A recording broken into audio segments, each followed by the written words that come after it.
მე ვარ ანა ბებიაშვილი, 17 წლის, ზესტაფონის რევაზმულოდის სახელობის ნომერ მე-7 საჯარო სკოლის მოსწავლე. მე ვიქნები ახალგაზრდობის სააგენტოში, ზესტაფონის მუნიციპალიტეტის ახალგაზრდების წარმომადგენელი. ყველაფერი დაიწყო იქედან, რომ ახალგაზრდობის სააგენტომ დადო პროექტის სახელწოდებით ახალგაზრდული საქმიანობის დელეგატი.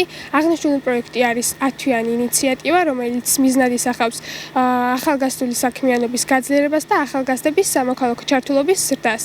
ამავე პროექტის ფარგლებში უშუალო დროისაც პირველი ეტაპი გადავლახე, შემდეგ დამიკავშირდნენ და გავიარე ონლაინ გასაუბრება. ზესტაფონიდან წარდგენილი კანდიდატებიდან მოხდა ჩემი არჩევა. 1-დან 4 აპრილის ჩათვლით, შემდეგ უკვე თბილისში გავიარეთ გადამზადების კურსი, რომლის ფარგლებში შესაძლებლობა მოგვეცა ახალგაზრდებს გაგვეცნო ისეთი საკითხები, როგორიც არის ახალგაზრდული საქმიანობა, არაფორმალური განათლება და ასევე სოციალური პლატფორმების გამოყენება. როდესაც ქალაქში დავბრუნდი, კიდევ უფრო მეტად ვიგრძენი პასუხისმგებლობა ჩემი მუნიციპალიტეტისა და ახალგაზრდების მიმართ.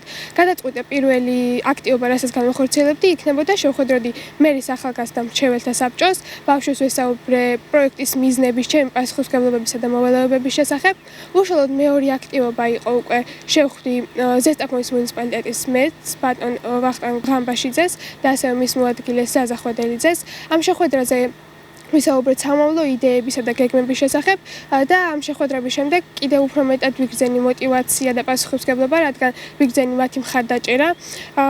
სამომავლო გეგმებს რაც შეეხება, ჩემი მიზანიც თავიდანვე ის იყო, რომ ვთვლი, რომ ჩვენს მუნიციპალიტეტში ცხოვრობს ძალიან ბევრი აქტიური და მოტივირებული ახალგაზრდა.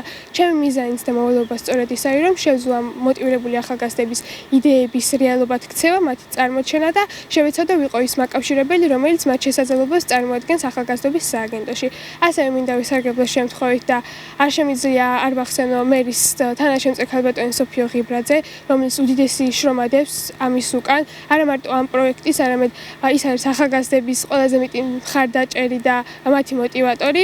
ვფიქრობ, რომ სამომავლო გეგმების განხორციელებაშიც ადგილობრივი თვითმმართველობის და ახალგაზრდების ერთიანი მუშაობით შევძლებთ იმას, რომ ზესტაფონის ახალგაზრდების ხმა მივიტანოთ ახალგაზრდობის სააგენტომდე. ვფიქრობ, რომ წინ ძალიან ბევრი საინტერესო და კრეატიული იდეა გველოდება.